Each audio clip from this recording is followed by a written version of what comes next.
President Sisi, he's sitting on the first row here. He spoke earlier today and also complimented you on the Gaza deal. I think there will be a signing tomorrow. Of course, there are different views on this, but how important do you think this signing is on the Board of Peace? And do you think this is going to sustain? Do you think we now will see Gaza reconstructed and billions of US dollars invested? I do. I mean, I think we have peace in the Middle East.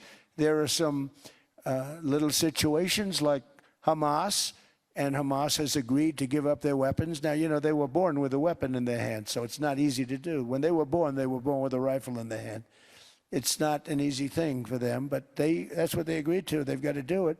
And we're going to know, Jared, over the next 2 or 3 days, certainly over the next 3 weeks, whether or not they're going to do it. If they don't do it, they'll be blown away very quickly. They'll be blown away. You know, we have 59 countries that are part of that whole peace deal. And some of those countries aren't even they're near the Middle East, but they're not in the Middle East traditionally. And they want to come in and take out Hamas.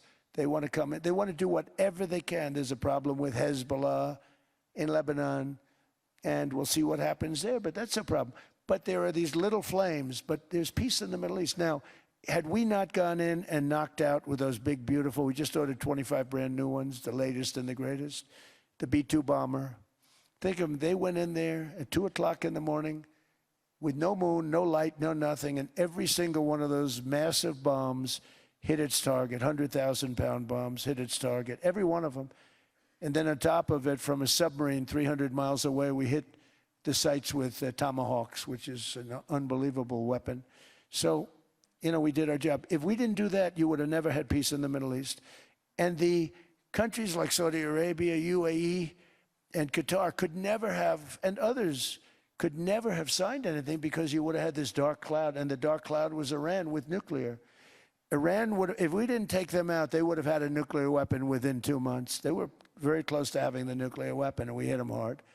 And it was a total obliteration. If they may try again, but they're going to have to try from a different area because that area was obliterated. Incredible thing we did.